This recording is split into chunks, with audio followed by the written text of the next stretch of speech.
लगभग 2 महीने से हम हिस्ट्री पढ़ रहे हैं, 2 महीने से प्लस हो गए हैं। और आज आपका जो हिस्ट्री में नया चैप्टर है वो आपका जैन धर्म है, और जैन धर्म के बाद फिर हम बौद्ध धर्म को पढ़ेंगे। आपको पता है कि 6ठी शताब्दी ईसा पूर्व के बाद हमें बौद्ध धर्म पढ़ना था, लेकिन हमने मौर्य साम्राज्य को कंप्लीट कर दिया पहले। कोई नहीं, हम बौद्ध धर्म को पढ़ लेते हैं। और आज आपका बौद्ध धर्म का शुरुआत होगा, और बौद्ध धर्म में शुरू करते हैं, सॉरी जैन धर्म की शुरुआत कर रहे हैं। जैन धर्म में शुरू करते हैं महावीर स्वामी के बारे में, जो भी इम्पोर्टेंट लगते हैं। तो जैन धर्म में क्या है, इसमें कहा जाता है कि जो जैन धर्म की मान्यता के अनुसार यह एक शाश्वत धर्म है। यह अनादिकाल में प्रारंभ हुआ तथा अनंत काल तक अस्तित्व में रहेगा। यानी कि जो बौद्ध धर्म है ये सृष्टि के विनाश में विश्वास नहीं करता है। जैसा कि बौद्ध धर्म या हिंदू धर्म में माना जाता है कि सृष्टि का विनाश होगा कभी, लेकिन जैन धर्म कहता है कि नहीं, इसका विनाश कभी नहीं होगा। और ये कहता है कि जो जैन धर्म है ये अनादिकाल से चला आ रहा है और ये अनंत काल तक चलता रहेगा। तो ये जो है संबंधित है जैन धर्म का स्टेटमेंट, याद रखेंगे आप लोग। आगे है जैन धर्म में कुल 24 तीर्थंकरों की मान्यता है। प्रथम तीर्थंकर ऋषभदेव का प्रतीक सांड को माना जाता है। इंपॉर्टेंट है बच्चों, एग्जाम में आता है कि जैन धर्म के संस्थापक कौन है, तो ऋषभदेव है। अगर संस्थापक पूछेगा तो ऋषभदेव, लेकिन अगर वास्तविक संस्थापक पूछ ले तो महावीर स्वामी हो जाएंगे। तो इम्पोर्टेंट है ये, इसमें 24 तीर्थंकरों की मान्यता है कि जो जैन धर्म है इसमें 24 तीर्थंकर हुए थे, और उसमें जो संस्थापक है वो ऋषभदेव है और ये पहले हैं। और इनका जो प्रतीक है वो सांड को माना जाता है, इसलिए इम्पोर्टेंट है, इसको ध्यान देंगे। वास्तविक संस्थापक जो है महावीर स्वामी को माना जाता है। ये भी एग्जाम में क्वेश्चन है कि संस्थापक कौन है और वास्तविक संस्थापक कौन है, तो ध्यान देंगे इसको। आगे है, इन्होंने यानी कि ऋषभदेव ने कैलाश पर्वत पर अपने शरीर का त्याग किया। इनका एक नाम जो है आदिनाथ भी है। इंपॉर्टेंट है बच्चों, अगर कभी आए कि कौन से तीर्थंकर का एक नाम आदिनाथ भी है तो वो ऋषभदेव है। और इनका जो शरीर त्याग हुआ था वो कैलाश पर्वत पर हुआ था, ये भी तो बहुत इंपॉर्टेंट है। और जो सबसे इम्पोर्टेंट तथ्य है वो ये है कि ऋषभदेव और अरिष्ट नेमि की जो चर्चा है वो ऋग्वेद में मिलता है। ये एग्जाम में आ चुका है कि कौन से वो तीर्थंकर हैं जिनकी चर्चा ऋग्वेद में मिलता है, तो वो है ऋषभदेव और अरिष्ट नेमि। याद रखेंगे, अरिष्ट नेमि। नेक्स्ट है जो द्वितीय तीर्थंकर हैं, इनका नाम अजितनाथ है और इनका जो प्रतीक चिन्ह है वो हाथी है। ये एग्जाम में कूट में भी मिलाने के लिए आया है, और सही गलत में कौन सा सही मैच है और कौन सा गलत मैच है इसके संबंध में भी क्वेश्चन बने हैं। तो ये प्रतीक चिन्ह इंपॉर्टेंट है बच्चों, ध्यान देंगे। 21वें जो तीर्थंकर है उनका नाम नेमिनाथ है और इनका जो प्रतीक चिन्ह है वो शंख है। शंख, ध्यान देंगे, ये शंख है, हाँ है शंख। और नेक्स्ट जो है आपका 23वें तीर्थंकर है, ये पार्श्वनाथ है और इनका जो प्रतीक है ये सांप है। इनका जो प्रतीक चिन्ह है ये सांप को माना जाता है, तो ये भी बहुत इंपॉर्टेंट है बच्चों। ऋषभदेव का जो है वो सांड है और अजितनाथ का हाथी है, नेमिनाथ का शंख है, पार्श्वनाथ का सांप है, और जो महावीर स्वामी है इनका जो प्रतीक चिन्ह है वो सिंह है या जो है शेर है। तो ये प्रतीक चिन्ह आप लोग बिल्कुल ध्यान देंगे कि कौन है संस्थापक, कौन है वास्तविक संस्थापक, कौन है। और जो चर्चा मिलती है वो किसकी मिलती है, तो कौन से तीर्थंकरों की जो चर्चा है वो ऋग्वेद में है, तो ऋषभदेव और अरिष्ट नेमि। ये मैं बार बार इसलिए इंडिकेट कर रही हूँ बच्चों क्योंकि ये बहुत ही इंपॉर्टेंट है। आगे बढ़ेंगे, 23वें तीर्थंकर बनारस के राजा। इंपॉर्टेंट एग्जाम में आया है कि कहाँ के राजा के पुत्र थे, तो बनारस के राजा के पुत्र थे। पिता का नाम क्या था, तो अश्वसेन। ये जो है किसके पिता हैं, तो ये पिता है पार्श्वनाथ के। 30 वर्ष की अवस्था में गृह त्याग दिया, यानी कि जो पार्श्वनाथ है इन्होंने 30 वर्ष की अवस्था में ही अपने परिवार को छोड़ दिया था। और 3 मास के घोर तपस्या के बाद इन्हें ज्ञान की प्राप्ति हुई थी। इंपॉर्टेंट है बच्चों, यानी कि कैवल्य प्राप्त हुआ था। और ये 100 वर्ष की उम्र में बंगाल के सम्मेद शिखर पर अपने शरीर को इन्होंने त्याग दिया था। तो ये सम्मेद शिखर है और ये बंगाल में है, तो इम्पोर्टेंट है, इसको ध्यान देंगे। ये कहाँ के राजा हैं, बनारस के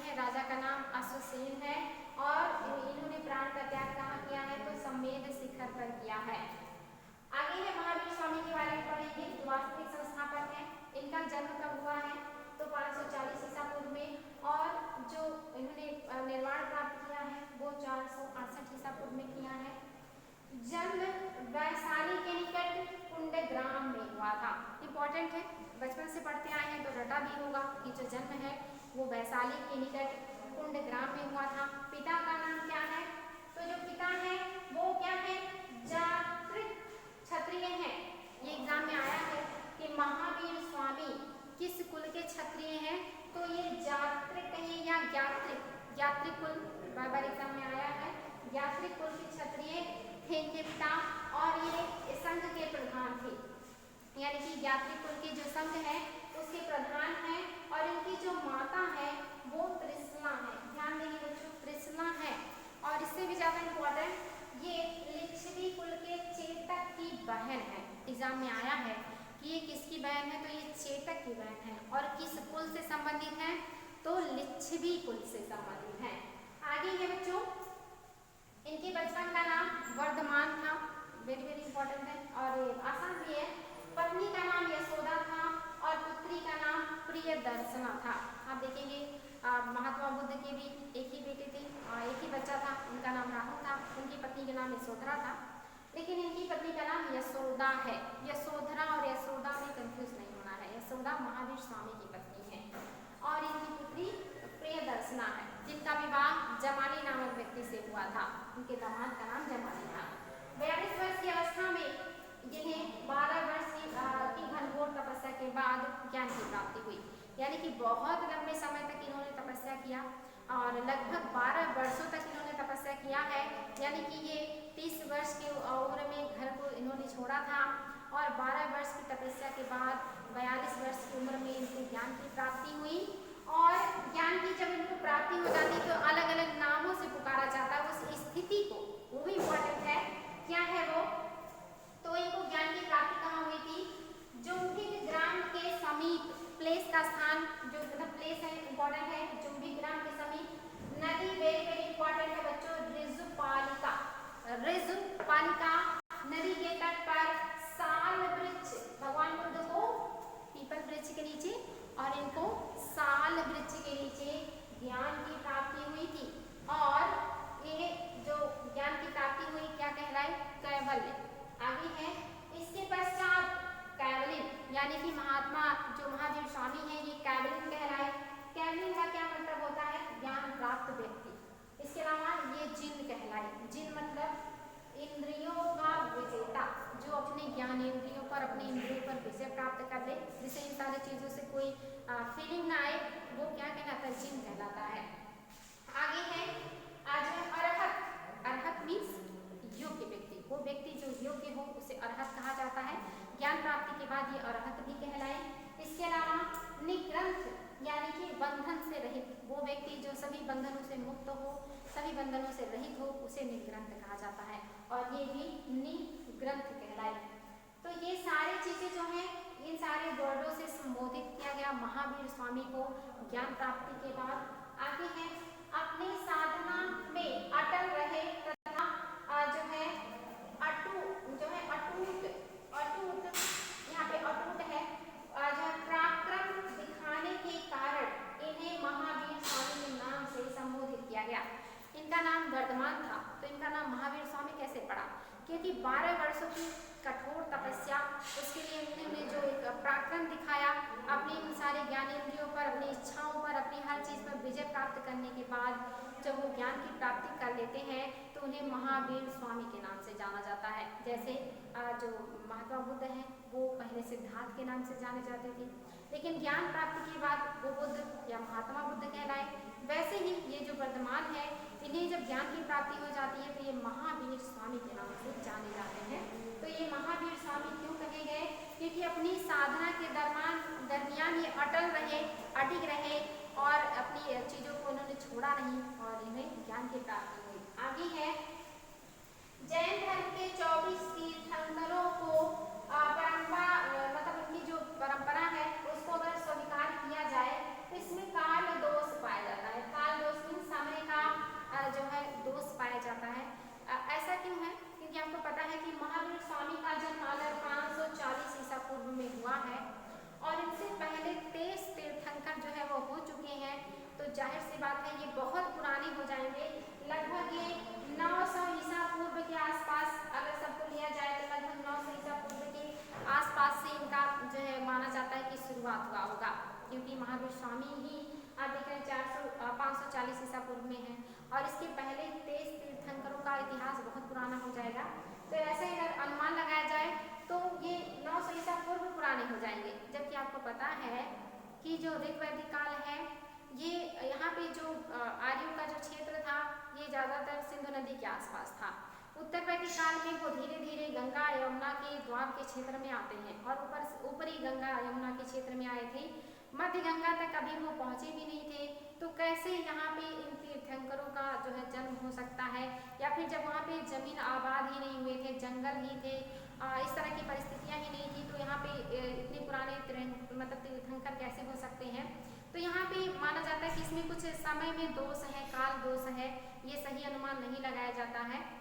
और ऐसा भी कहा जाता है कि जैन धर्म अपने आप को ज़्यादा प्राचीन दिखाने के लिए या अपनी प्राचीनता को सिद्ध करने के लिए 24 तीर्थंकरों की जो है परिभाषा लेकर के आए हैं और दिखाते हैं कि नहीं हमारा चर्चा ऋग्वेद में है तो हम जो है बौद्ध धर्म से ज़्यादा प्राचीन है, या हम बहुत प्राचीन काल से चले आ रहे हैं, या हमारा जो धर्म है ये बहुत पुराना है। ये दिखाने के लिए या ये सिद्ध करने के लिए जो है यहाँ पे ये 24 तीर्थंकरों की परिभाषा दी गई है, ऐसा जो है विद्वानों के द्वारा माना जाता है। तो यहाँ पे कह रहा है कि यहाँ पे काल दोष माना जाएगा क्योंकि ये 900 ईसा पूर्व हो जाएगा, जो कि तब मध्य गंगा का जो क्षेत्र है वो आबाद ही नहीं हुआ था। ये तो 6वीं शताब्दी ईसा पूर्व में आबाद हुआ, यानी कि बहुत बाद में आबाद हुआ, उत्तर वैदिक काल के बाद आबाद हुआ, यानी कि आबादी आई, वहाँ पे लोग वहाँ पे बसे, वहाँ पे कृषि कार्य शुरू हुआ, वहाँ पे नगरों का विकास हुआ, ये बहुत बाद में हुआ। इसके पहले यहाँ पे ऐसा कुछ था ही नहीं, तो यहाँ पे तीर्थंकर कैसे हो सकते थे। तो यहाँ पे ऐसा विद्वानों का मानना है। आगे है जो है इसके वास्तविक संस्थापक जो है वो महावीर स्वामी को इसीलिए माना जाता है कि यही वास्तविक संस्थापक है, इसके पहले का कोई ऑथेंटिक प्रमाण नहीं मिलता है। नेक्स्ट है जो है तीर्थंकर की परंपरा केवल जैन धर्म की ऐतिहासिकता प्रदर्शित करने के लिए अपनाई गई है, यानी कि सिर्फ उन्हें दिखाया जाता है कि नहीं हमारा जो इतिहास है वो बहुत पुराना है या जो हमारा धर्म है वो बहुत प्राचीन है, इसीलिए ऐसा कहा जाता है। आगे बढ़ेंगे बच्चों। कैवल्य प्राप्ति के बाद महावीर ने 30 वर्ष तक समाज में उसका प्रकाश फैलाया, यानी कि जब उन्हें ज्ञान की प्राप्ति हो गई, अगर वो 42 वर्ष की उम्र में उन्होंने ज्ञान की प्राप्ति कर ली थी, तो लगभग आप देखेंगे 72 वर्षों तक उन्होंने जो है उस ज्ञान को समाज में फैलाने का काम किया था। आगे है उस दरमियान वो कहाँ कहाँ गए, चंपा, वैशाली, राजगृह, नालंदा, श्रावस्ती और कौशाम्बी, ये जो है उनके प्रमुख केंद्र थे जहाँ जहाँ पे उन्होंने भ्रमण किया या जैन धर्म के प्रचार प्रसार करने का काम किया था। आगे है प्रथम उपदेश राजगृह के वितुलांचल पर्वत पर दिया गया। इंपॉर्टेंट है बच्चों, ध्यान देंगे, इनका जो पहला उपदेश है ज्ञान प्राप्ति के बाद वो वितुलांचल पर्वत पर हुआ था। आपको पता है कि जो महात्मा बुद्ध है उन्होंने अपना पहला प्रवचन जो है सारनाथ में लिया है, लेकिन उनको तो आप सब लोग रट के रखते हैं। महावीर स्वामी का भी इम्पोर्टेंट तथ्य है, इन्होंने अपना जो पहला उपदेश दिया है वो वितुलांचल पर्वत पर दिया है, तो इम्पोर्टेंट है। आगे है राजगिरी में मेध कुमार और देवनंदा, इसके अलावा जो है वहाँ के देवनंदा ब्राह्मण और ऋषभदत्त, ये भी वहाँ के हैं, इनको जो है उन्होंने जो जैन धर्म में दीक्षित किया था। इसके अलावा अपनी पुत्री प्रियदर्शिका और जमाता, यानी कि जो उनकी दामाद है, इनको भी इन्होंने जो है दीक्षा दी थी राजगिरी में। इतने सारे लोगों को जो है दीक्षा या जो ज्ञान का जो संचार किया है महात्मा बुद्ध ने, वो कहाँ पे किया है, तो वो राजगिरी में किया है, तो इम्पोर्टेंट है ये। आगे बढ़ेंगे और कौशाम्बी में उदयन को जैन धर्म जो है इन्होंने कौशाम्बी में उदयन को भी क्या किया है, जैन धर्म की शिक्षा दी है। इसके अलावा जैन एवं बौद्ध दोनों को ही या दोनों की ही मान्यता है कि, यानी कि जैन और बौद्ध दोनों की ये मान्यता है कि जो अजातशत्रु थे और जो बिंबिसार थे वो जो है उनके संरक्षक थे, यानी कि बौद्ध धर्म कहता है कि अजातशत्रु और जो बिंबिसार है उन्होंने हमें संरक्षण दिया था, और जैन भी कहते हैं कि बिंबिसार और जो मतलब जो है अजातशत्रु है इन्होंने हमें संरक्षण दिया था। तो ये दोनों धर्मों की मान्यता है। तो एग्जाम में आ सकता है कि जैन धर्म और बौद्ध धर्म के अकॉर्डिंग कौन से वो मगध के शासक थे जिन्होंने दोनों को संरक्षण दिया था, तो अजातशत्रु और बिंबिसार हो जाएंगे। उदयन भी जैन धर्म को मानने वाले थे, यानी कि उदयन ने भी जैन धर्म को संरक्षण दिया था। ये भी इंपॉर्टेंट है बच्चों, ध्यान देंगे। आगे है चंद्रगुप्त मौर्य ने भी जैन धर्म को संरक्षण दिया था और पौत्र संप्रीति ने भी जैन धर्म को संरक्षण दिया था। यानी ये सारे राजा हैं जिन्होंने जैन धर्म को संरक्षण दिया हुआ है। और चंद्रगुप्त मौर्य तो आप जानते ही कि जैन धर्म को मानने लगे थे और अंतिम जो उनके जीवन का समय था उन्होंने जैन धर्म के संलेखना विधि के द्वारा ही अपने प्राणों का त्याग किया था, यानी कि उपवास पद्धति के द्वारा उन्होंने जो निर्वाण प्राप्त किया। और ये जो प्राप्त किया था उन्होंने ये कर्नाटक के श्रवण बेलगोला में किया था। और जो बौद्ध भिक्षु थे जिनके साथ वो श्रवण बेलगोला गए थे वो भद्रबाहु थे। इंपॉर्टेंट है बच्चों, आपको पता भी है और आगे बताएंगे भी कि जो बौद्ध धर्म है जो जैन धर्म है इन्हीं के में आगे चल करके दिगंबर और श्वेतांबर में जो है विभाजन हो जाता है। तो जो भद्रबाहु हैं ये चंद्रगुप्त मौर्य के साथ दक्षिण में गए थे और उस दरमियान मगध में अकाल पड़ा हुआ था 12 वर्षों का और वो चले जाते हैं साउथ में और काफी साल तक अपने अनुयायियों के साथ वहीं रह जाते हैं। और वहां से जब वापस आते हैं तो देखते हैं कि मगध में जो स्थूलभद्र थे उनके साथ वाले जो लोग थे वो श्वेत वस्त्र धारण कर चुके हैं और यहाँ पे वो आते हैं, दोनों लोगों में टकराव हो जाता है। और जो बौद्ध संगीत है उस समय जो जैन संगीति बुलाई जाती है उसमें विभाजन हो जाता है जैन धर्म में और एक दिगंबर मतलब जो हो जाते हैं और दूसरे जो है वो श्वेतांबर हो जाते हैं। और जो दिगंबर को मानने वाले हैं उनके जो मेन है अध्यक्ष हैं वो भद्रबाहु हो जाते हैं और जो श्वेतांबर को मानने वाले होते हैं उनके जो अध्यक्ष होते हैं वो स्थूलभद्र हो जाते हैं। तो ये जो घटना है ये इसी काल से संबंधित है, तो इसलिए इम्पोर्टेंट है। यही भद्रबाहु हैं जिनके साथ चंद्रगुप्त मौर्य साउथ में गए हैं और इसी दरमियान भद्रबाहु काफी समय तक वहाँ रह जाते हैं, प्रचार प्रसार करने लगते हैं और बहुत लंबे समय के बाद जब वापस आते हैं तो विभाजन हो जाता है जैन धर्म में। आगे बढ़ेंगे। जो है 468 ईसा पूर्व में 72 वर्ष की अवस्था में राजा हस्तिपाल के यहाँ, राजा हस्तिपाल हैं, इन्हीं के यहाँ पावापुरी में महात्मा बुद्ध की मृत्यु हो गई थी। तो याद रखेंगे कौन है, हस्तिपाल नाम है राजा का और जगह कौन सा है, पावापुरी है और ये मल्लगढ़ राज्य में पड़ता है। तो इम्पोर्टेंट है बच्चों, एग्जाम में आया है कि जो है महात्मा बुद्ध और महावीर स्वामी दोनों लोगों को कौन से गणराज्य में निर्माण प्राप्त हुआ था, तो मल्लगढ़ राज्य में हुआ था। हालांकि प्लेस अलग है, उनको कुशीनगर में, महात्मा बुद्ध को कुशीनगर में निर्माण प्राप्त हुआ और इनको पावापुरी में, लेकिन जो गणराज्य है वो मल्लगढ़ राज्य है। ये इंपॉर्टेंट है। आगे बढ़ेंगे। जो है जब इनको निर्माण प्राप्त हो जाता है तो उस समय 36 गणतंत्रों में दिवाली मनाई जाती है। इंपॉर्टेंट है कि जब महावीर स्वामी को निर्माण प्राप्त होता है तो समय के जो 36 गणतंत्र थे उन्होंने अपने यहाँ दिवाली मनाया था, यानी कि दीप जो है जलाए थे, दिए जलाए थे। आगे है जैन संघ, महावीर ने अपने समस्त अनुयायियों को 11 गणों में बांटा, उनका प्रधान जो है नियुक्त कर धर्म प्रचार के लिए भेजा। यानी कि यहाँ पर आप देखेंगे महावीर स्वामी ने भी अपने अनुयायियों को 11 गणों में बांट दिया है, यानी कि 11 गुटों में बांट दिया है और उन गुटों के एक एक व्यक्ति को अध्यक्ष बना दिया है और उस अध्यक्ष को गणधर कहा जाता था।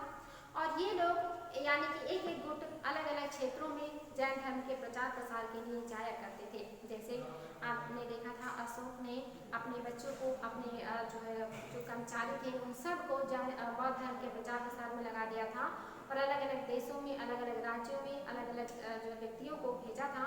वैसे ही महावीर स्वामी ने अपने सारे अनुयायियों को 11 गणों में बांट दिया है और उन गणों को यानी कि गण में से जो टोली, एक संगठन, उनका एक अध्यक्ष होता था जिसको गणधर कहा जाता था, यानी कि टोटल 11 गणधर थे। तो ये जो है बांटे गए हैं और धर्म प्रचार के लिए भेजे गए हैं। ये सभी गणधर बिहार राज्य के विभिन्न भागों के ब्राह्मण थे। या ये भी इम्पोर्टेंट है बच्चों कि ये खुद तो क्षत्रिय कुल के हैं और सबसे ज्यादा जो विरोध कर रहे थे वो जैन और बौद्धों का वो ब्राह्मण ही कर रहे थे। लेकिन यहाँ पे ऐसा नहीं है, जो जैन धर्म है उसमें बहुत सारे ब्राह्मण भी हैं और उन्हीं ब्राह्मणों को ही महावीर स्वामी ने अपने गणों के अध्यक्ष के रूप में नियुक्त कर दिया, यानी कि मेन वही लीडर हैं और वो 11 ब्राह्मण हैं और 11 ब्राह्मण जो है वो बिहार राज्य से संबंधित है। तो अपने आप में एक अद्भुत तथ्य है आपके लिए। क्या हम बार बार ये चीज़ जानते हैं कि ब्राह्मणों ने बहुत ज़्यादा विरोध किया इस चीज़ का, ताकि ज़्यादातर लोग दूसरे धर्म में ना चले जाएं। वहीं पे जो जैन धर्म है इसमें बड़े पैमाने पे जो ब्राह्मण हैं वो एक्सेप्ट भी किए हैं और प्लस उसका प्रचार प्रसार भी कर रहे हैं। आगे पढ़ेंगे बच्चों। जो है यहाँ तक आपने देख लिया है। जैन संघ के सदस्य 4 भागों में विभाजित थे। 4 भाग कौन कौन से थे? एक था श्रावक और दूसरा था श्राविका, यानी कि ये पुरुष है और ये महिला है। और तीसरा क्या था? तीसरा था जो है उपासक।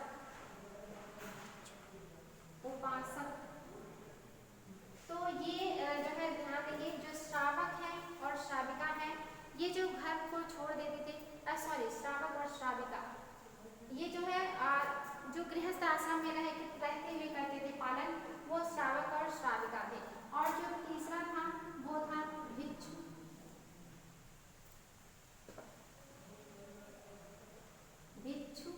और दूसरी मतलब जो चौथा है महिला है भिक्षुड़ी।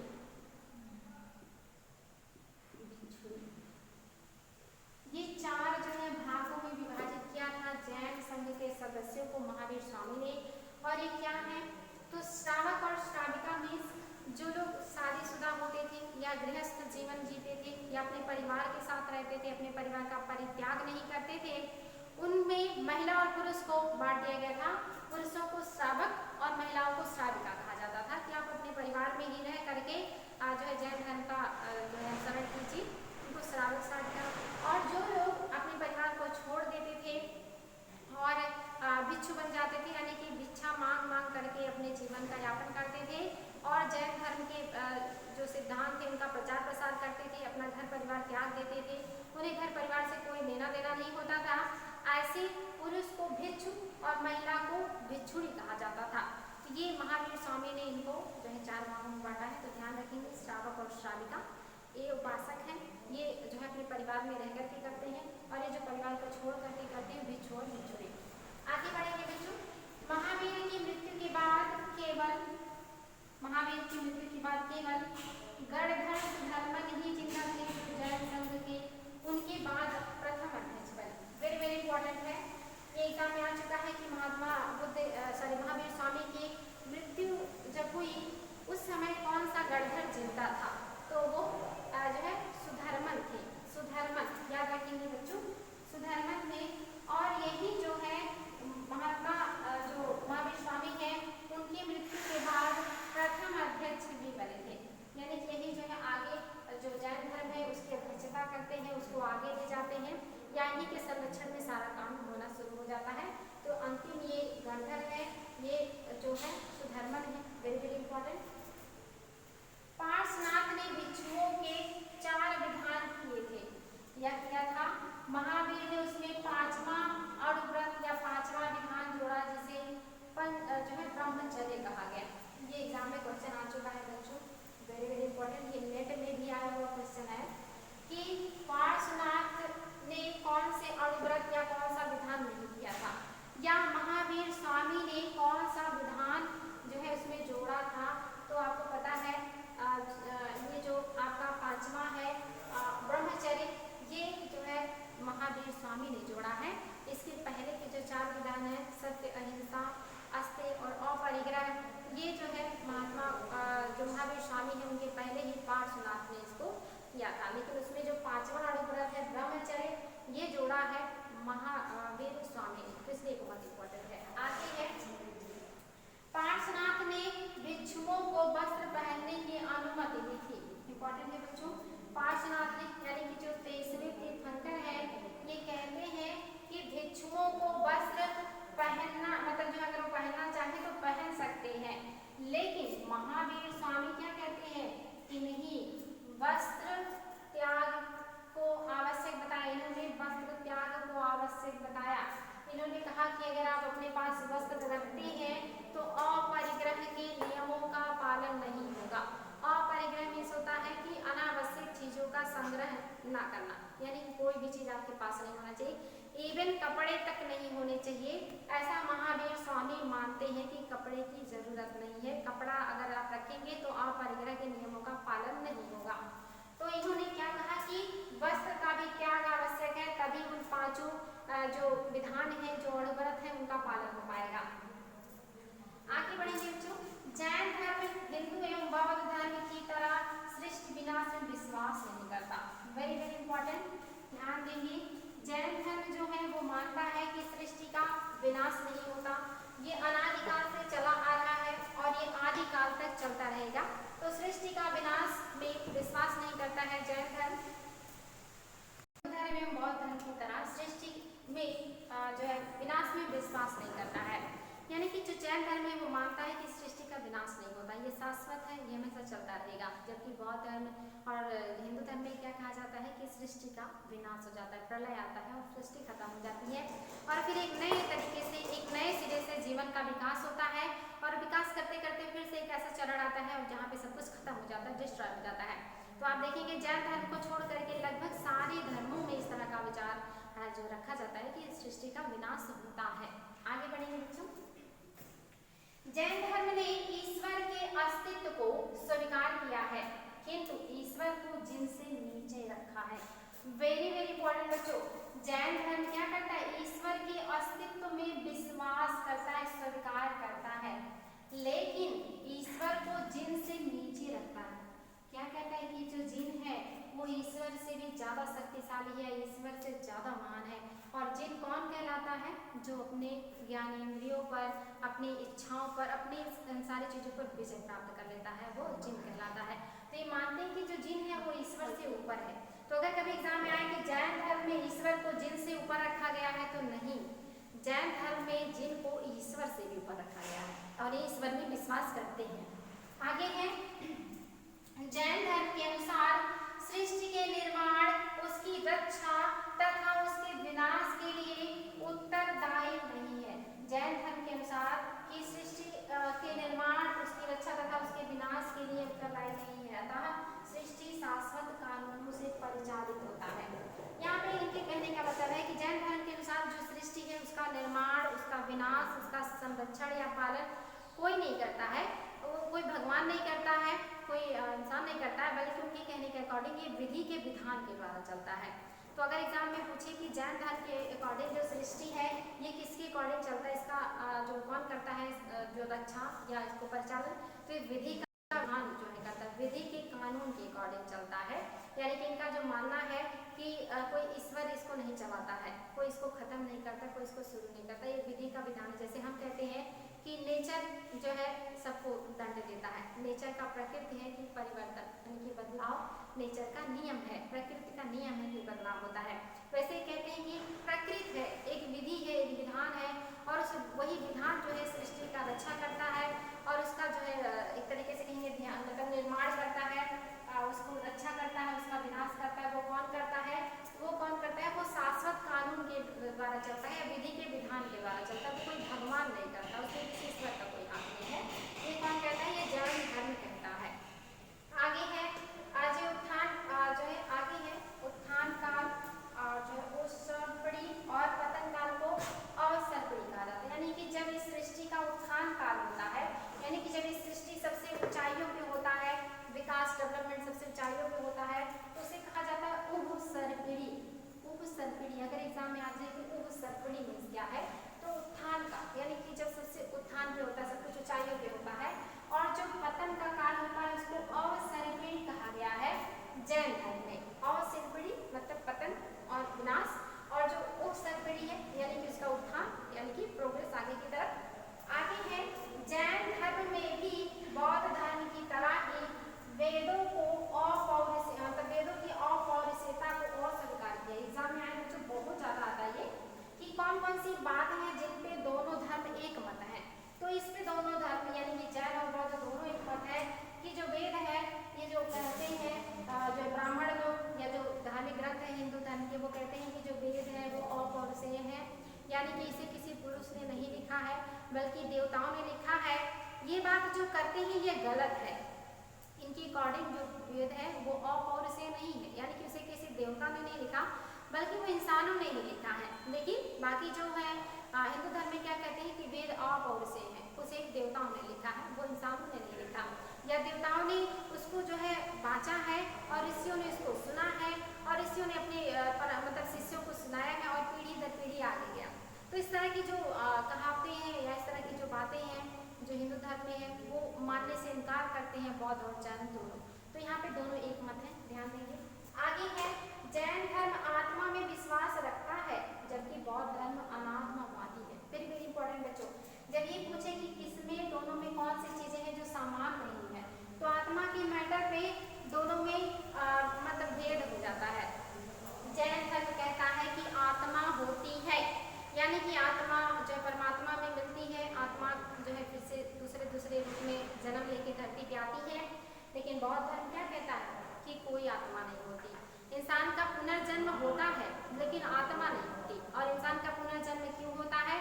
उसके कर्मों के कारण।